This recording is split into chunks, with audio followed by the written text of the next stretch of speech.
Você já ouviu falar de uma moeda digital que existia antes do Bitcoin? Curta a pausa. É sério. Uma moeda digital genuína e secreta, criada por pessoas que queriam mudar fundamentalmente o mundo. Esta é a história de uma ideia nascida nas sombras, um conceito tão poderoso que algumas pessoas acreditam que foi deliberadamente apagado da história. Dizem que foi removido dos registros por aqueles que temiam o que poderia desencadear no mundo. E se a revolução que estamos vendo agora com as criptomoedas não foi a primeira tentativa? E se houve um ensaio geral, um teste que foi interrompido porque foi muito eficaz, muito cedo? Esta não é apenas uma história de tecnologia. É um mistério moderno, uma história de fantasma digital que assombra os alicerces do nosso sistema financeiro. Imagine uma época antes de alguém ter ouvido o termo blockchain. A internet ainda era uma fronteira, um faroeste digital cheio de pioneiros, pensadores, rebeldes. Para realmente entender isso, você precisa voltar no tempo. Volte para uma época anterior aos smartphones, antes das redes sociais, antes que a internet estivesse em todos os bolsos. Estamos falando dos anos 90 e do início dos anos 2000. A internet era um mundo desajeitado, barulhento e baseado em texto. Era um lugar para acadêmicos, amadores e um grupo único de pensadores conhecidos como cypherpunks. Estes não eram hackers no sentido criminoso. Eram ativistas que acreditavam que a criptografia, a ciência dos códigos secretos, era a chave para proteger a liberdade individual. Eles viram o futuro e sabiam que, sem ferramentas de privacidade fortes, a internet poderia se tornar um mecanismo para vigilância e controle sem precedentes. Nesse ambiente, o dinheiro era a última fronteira. Os cypherpunks já estavam trabalhando em e-mails criptografados e em ferramentas de comunicação anônima. Mas eles sabiam que a verdadeira liberdade exigia liberdade econômica. Eles sonhavam com uma moeda que fosse nativa da internet, uma que não pudesse ser censurada, nem congelada, ou desvalorizada por bancos centrais imprimindo mais dela do nada. Era uma visão pura, quase utópica. Um mundo onde duas pessoas pudessem fazer transações diretamente uma com a outra, com a mesma privacidade e finalidade de trocar uma nota de real em um mercado lotado, mas em escala global. Este era o santo graal que todos perseguiam. Muitas pessoas tentaram e falharam. Então, quem eram essas pessoas? Essa é uma das maiores partes do mistério. Eles não eram uma empresa. Não tinham um CEO ou um departamento de marketing. Eram um coletivo de mentes brilhantes, uma irmandade de criptógrafos, matemáticos, programadores, sem uma organização formal. Eles estavam espalhados pelo globo, comunicando-se por canais criptografados e sob pseudônimos. Eram os descendentes digitais dos revolucionários que escreviam panfletos em segredo. Sua prensa era um compilador, e sua tinta era o código-fonte. O que eles estavam construindo era um desafio direto às instituições mais poderosas da Terra. Sua filosofia era clara e intransigente. Anonimato absoluto. Descentralização completa. Eles queriam construir um sistema onde seu histórico financeiro fosse assunto de ninguém, a não ser seu próprio. Isso não era apenas por uma questão de privacidade, era uma questão de segurança. Eles entendiam que se um governo ou uma corporação pudesse rastrear seus gastos, eles poderiam construir um perfil seu, prever seu comportamento e, em última análise, controlá-lo. Eles queriam cortar esse vínculo completamente. Seu objetivo era criar um sistema monetário imune à política, imune à ganância corporativa, imune aos olhos curiosos do Estado. Eles eram obcecados pela perfeição, porque sabiam que teriam apenas uma chance de lançar isso no mundo.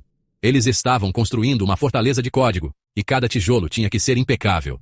Existe uma hipótese de que o grupo central consistia em não mais de uma dúzia de indivíduos. Quem quer que fossem, eles compartilhavam um vínculo comum, uma profunda desconfiança da autoridade, uma crença radical no poder da tecnologia para capacitar o indivíduo. Então, o que esse código realmente fazia? Curta a pausa. Como funcionava? Esqueça o jargão complexo por um segundo.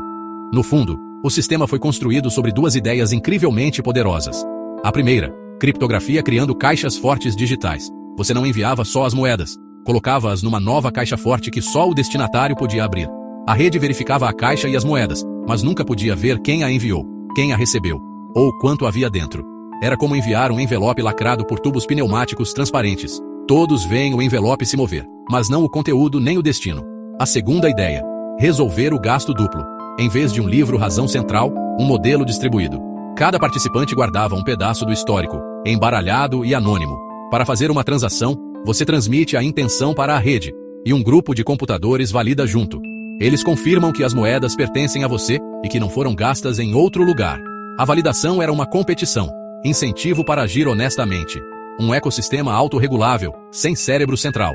O código original, segundo relatos, era elegante e minimalista. Projetado leve, para rodar em um computador doméstico da época. Isso era crucial. Os fundadores sabiam. Não depender de grandes data centers. Tinha que ser acessível a todos. O poder vinha do número de participantes. Cada pessoa rodando o software fortalecia e protegia a rede. Era uma moeda do povo, pelo povo, para o povo. O sistema bancário tradicional é uma teia com o banco no centro. Remova o centro, a teia desmorona. Esta moeda foi pensada como uma malha, ou um enxame de abelhas. Não havia centro. Essa estrutura resiliente era sua maior força e a tornava ameaçadora. Não podia ser atacado, controlado ou cooptado por uma única entidade. Era verdadeiramente independente. Justo quando o projeto estava se aproximando de ser lançado ao público, algo estranho aconteceu. Ele desapareceu. O fórum principal de desenvolvimento saiu do ar. Seções importantes do código-fonte foram completamente apagadas. Os principais desenvolvedores ficaram completamente em silêncio. Foi como se um fantasma tivesse simplesmente desaparecido. Não houve anúncio, nenhuma mensagem de despedida. Apenas um silêncio estranho e ensurdecedor. Toda a operação foi desmantelada com uma precisão cirúrgica que deixou quase nenhum rastro. Foi um assassinato digital. Então, o que aconteceu? Por que foi apagado? É aqui que os fatos ficam confusos e as hipóteses assumem o controle. A teoria mais popular. O projeto atraiu o tipo errado de atenção. À medida que sussurros de um dinheiro digital indetectável começaram a vazar, acredita-se que agências governamentais notaram. Uma moeda que permitiria transações globais anônimas era um pesadelo para inteligência e polícia. Poderia ser usada para qualquer coisa: evasão fiscal, financiamento de operações no mercado negro.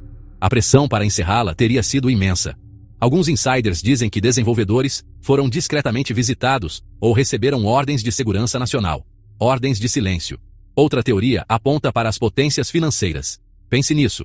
O sistema bancário global é construído sob controle. Os bancos ganham dinheiro com taxas, com empréstimos e com sua posição como guardiões do dinheiro. Um sistema que permite às pessoas ser seus próprios bancos é uma ameaça existencial. Instituições poderosas poderiam atacar ou pressionar. Terceira possibilidade. Os criadores puxaram o plug. Talvez perceberam que sua criação era muito poderosa, muito perigosa. Talvez previram o caos. Decidiram não assumir a responsabilidade. É um cenário Frankenstein. Construíram um monstro e o destruíram antes que escapasse. Alguns sugerem uma cisão interna que levou ao abandono. Mesmo que o projeto tenha sido apagado, as ideias são à prova de balas. Você pode deletar um arquivo, derrubar um site, silenciar um desenvolvedor, mas não pode matar um conceito poderoso uma vez que ele foi revelado. A moeda fantasma pode ter desaparecido, mas seu espírito viveu. Fragmentos do código, documentos de design, os princípios centrais sobreviveram em cantos dispersos da internet. Esses ecos sobreviventes se tornaram as sementes da próxima revolução. O fracasso dessa primeira tentativa forneceu lições cruciais. Anos depois, em 2008, Satoshi Nakamoto publicou o White Paper do Bitcoin. Quando você analisa o protocolo Bitcoin, você pode ver o fantasma daquele projeto anterior. Livro Razão Descentralizado, sistema de prova de trabalho para evitar o gasto duplo, estrutura de rede ponto a ponto. O Bitcoin não foi uma cópia completa. Nakamoto fez uma escolha crucial. O livro Razão do Bitcoin é pseudônimo, não anônimo. Cada transação é pública e rastreável na blockchain. Essa foi uma jogada genial. Tornou o Bitcoin transparente o suficiente para crescer abertamente. Nakamoto parece ter aprendido. Não construa em completo segredo e não torne seu sistema perfeitamente anônimo desde o início. Inspecioná-lo, contribuir para ele, executá-lo, essa abordagem tornou impossível desligá-lo. Não havia servidor central para apagar. Nenhum desenvolvedor principal para receber uma ordem de silêncio. Uma vez que o software estava lá fora, ele pertencia a todos. A transparência do Bitcoin foi um compromisso estratégico. O legado dessa moeda perdida é duplo: projeto técnico e aviso poderoso. A história do sucesso do Bitcoin está ligada ao fracasso deste outro projeto. A moeda fantasma andou para que o Bitcoin pudesse correr. Foi o sacrifício necessário que tornou tudo o que se seguiu possível. Hoje, em 10 de outubro de 2025, a história dessa moeda precursora permanece um quebra-cabeça inacabado, uma coleção de documentos fragmentados, testemunhos contraditórios, teorias convincentes. Algumas pessoas a descartarão como uma teoria da conspiração. Argumentarão que foi apenas mais um projeto fracassado. Outros estão convencidos de um encobrimento deliberado e sistemático, um esforço coordenado para apagar a tecnologia. A verdade provavelmente reside no meio nebuloso. Mas independentemente do que você acredita, a história nos fornece 3 verdades inegáveis. Primeiro, a busca por privacidade e soberania financeira não é nova.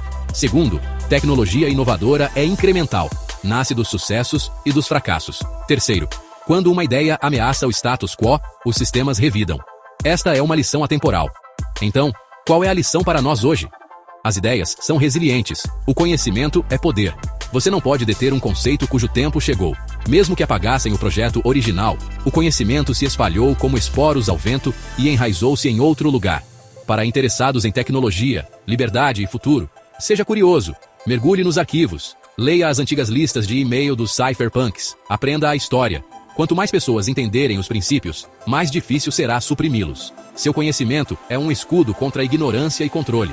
No final, não é só curiosidade histórica, é aviso e inspiração. O progresso nunca é linha reta. Forças resistirão. Também é testemunho do poder de pequenos grupos dedicados. A história não acabou.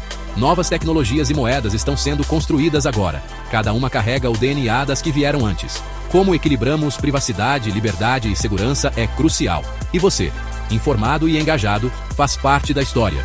Mantenha a curiosidade. Faça perguntas. Nunca pare de aprender. Este é o começo de uma nova investigação que o mundo inteiro está escrevendo em tempo real. E talvez, apenas talvez, o próximo capítulo leve a privacidade e a soberania a um nível que ninguém poderá apagar. Inscreva-se aqui no canal Grid Digital, curta o vídeo e compartilhe com amigos que amam curiosidades e tecnologia. Deixe seu comentário que iremos ler e lhe responder.